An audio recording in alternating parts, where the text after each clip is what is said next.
People always assume revenge requires a grand cinematic crescendo. They picture shattered glass, roaring flames, or a tear-soaked confession in the pouring rain.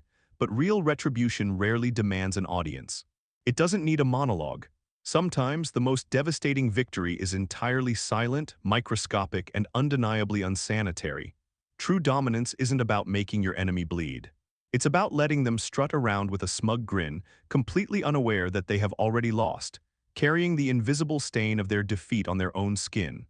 I learned this particular lesson at the age of 15, deep in the merciless, sun-baked trench of a high-desert canyon. The state called it an outdoor behavioral health care program. We just called it hell with a river running through it. I had been mandated to attend a 2-week whitewater rafting expedition alongside a handful of other juvenile delinquents whose offenses ranged from persistent truancy to grand theft auto. The theory was that thrusting a group of troubled, aggressive teenagers into a survival situation would forge character, teach teamwork, and somehow magically erase our deep-seated antisocial tendencies. Our guides were a pair of painfully optimistic social workers. Reese was a man whose personality consisted entirely of a braided paracord bracelet and an acoustic guitar he insisted on playing every night. Oksana was his counterpart, a fiercely athletic woman who treated every minor emotional outburst as a teachable moment regarding boundary setting. They meant well, but they were hopelessly outmatched. You cannot cure a budding sociopath by making him paddle a rubber raft. For the most part, the river did force a fragile truce among us. The sheer physical agony of rowing against churning, Class IV rapids under a blistering 98-degree sun left little energy for petty squabbles. By day 3, I had managed to bond with Jorik, a lanky kid caught selling stolen catalytic converters, and even found common ground with the rest of the miserable crew. We were united by exhaustion, the smell of rotting river mud, and a shared hatred of Reese's campfire songs. Except for Vance. Vance was a towering, thick-necked 17-year-old with knuckles that looked like they had spent years losing arguments with brick walls. He had been sent to the program for putting a kid in the ICU, and the wilderness had done absolutely nothing to soften his edges. Where the rest of us saw the towering red sandstone cliffs as a prison, Vance saw them as an arena. And for reasons I will never fully understand, he decided from the moment we stepped onto the neoprene raft that I was his designated prey. I was smaller, quieter, and deeply observant, traits that predators often mistake for weakness. Vance spent the entire trip making my life a waking nightmare. Because Reese and Oksana were always hovering, Vance couldn't outright assault me. Instead, he specialized in psychological warfare. When the river roared over the rocks, drowning out our voices, Vance would lean in close from the seat behind me.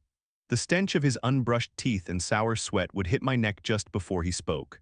"I'm going to hold your head under the eddy until the bubbles stop," he would whisper, perfectly timing his threats with the crash of the white water. "When everyone is asleep tonight, I'm putting a rock in your sleeping bag. You're not making it back to the vans." It was relentless. Every meal, he would casually bump my elbow, sending my meager portion of charred oatmeal into the dirt, offering a sarcastic, wide-eyed apology to the guides while flashing me a murderous grin. The constant, low-level adrenaline fatigue began to hollow me out. I couldn't sleep. Every rustle of the dry sagebrush at night made my muscles snap taut. I knew that fighting him was physical suicide. He outweighed me by 40 pounds of pure, unadulterated malice. Complaining to Reese would only earn me a conflict resolution circle, which would inevitably lead to Vance catching me alone in the brush later. I needed a different strategy. I needed a weapon that required no physical strength, a retaliation so perfectly insulated from discovery that he could never trace it back to me. The opportunity presented itself on the afternoon of our 5th day. We had pulled the raft onto a spit of blinding white sand to wait out the worst of the midday heat. The air was thick, shimmering with thermal distortion above the rocks. The cicadas screamed in the scrub oak. I felt the familiar, uncomfortable pressure in my lower abdomen. It was time for a solitary hike. In the wilderness, bathroom protocol is strictly enforced. There was no plumbing, only a communal roll of cheap single-ply toilet paper kept inside a heavy-duty, waterproof Ziploc bag. You took the bag, you walked 100 yards away from camp, you dug a hole in the unforgiving dirt, and you did your business. I grabbed the Ziploc bag and trudged up a steep incline, putting a solid wall of granite between myself and the camp. The heat radiating off the canyon walls was oppressive, baking the scent of crushed juniper and dry dust into the stagnant air.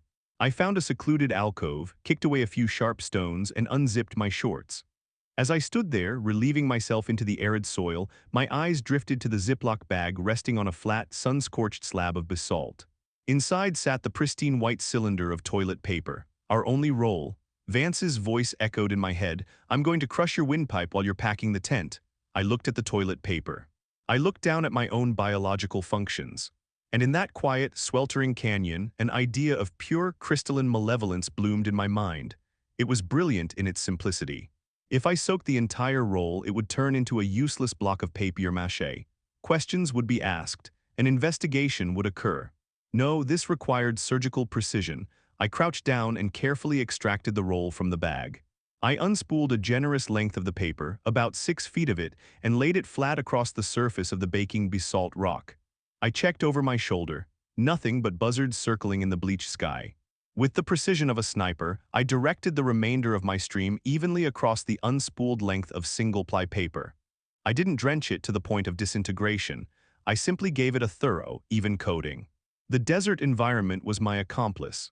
The ambient temperature was hovering around 100 degrees, and the dark basalt rock absorbed the heat like a cast-iron skillet. The thin paper sizzled faintly as the moisture hit the stone. I sat back on my heels and waited. It took less than 15 minutes. Under the brutal, unforgiving sun, the liquid evaporated with astonishing speed. I watched closely as the paper morphed from a translucent, damp mess back to an opaque, slightly stiffened strip.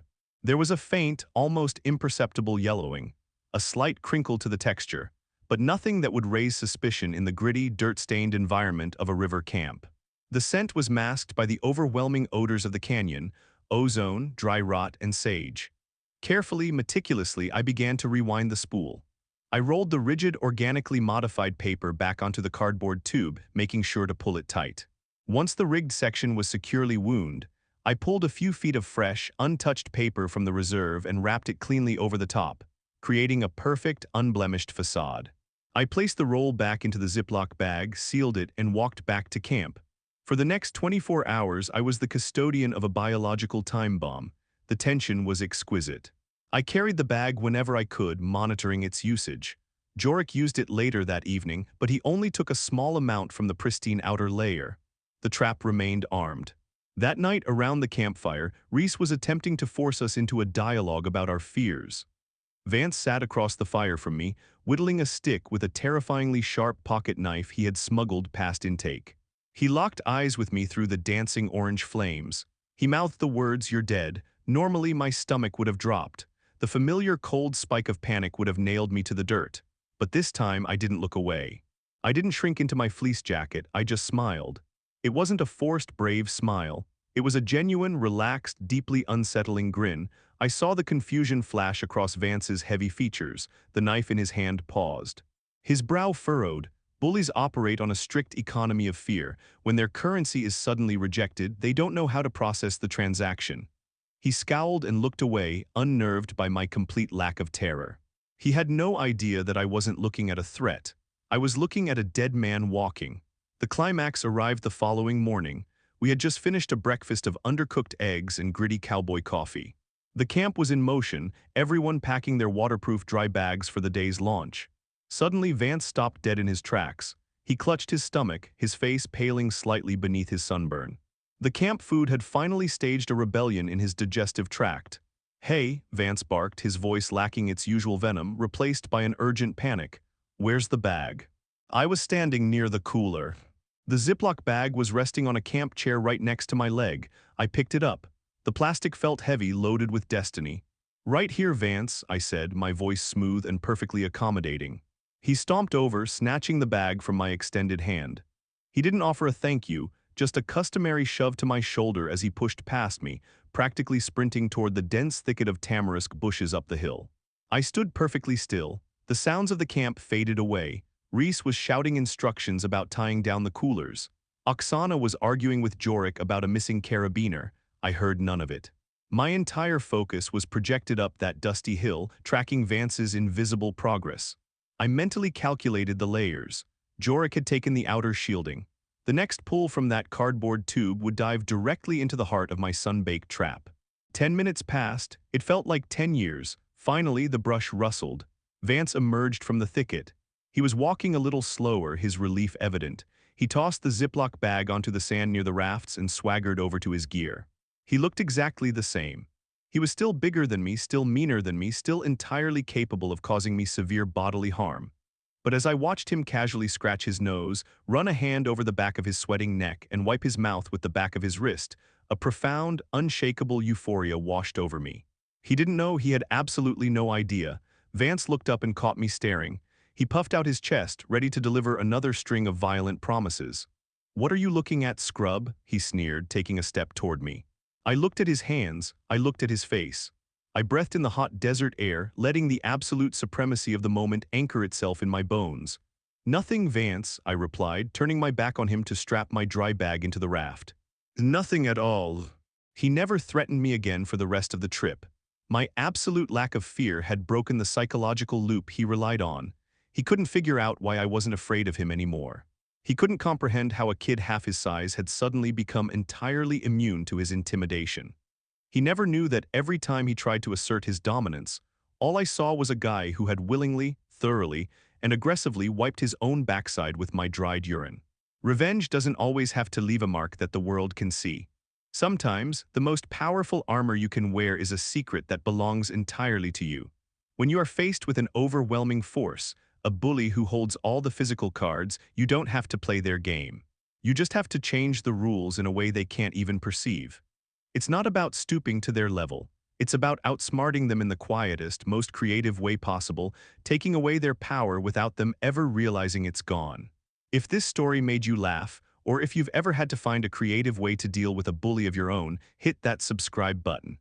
Drop a comment below and tell me the most petty, brilliant piece of revenge you've ever pulled off. Until next time, stay smart, stay quiet, and always check the toilet paper.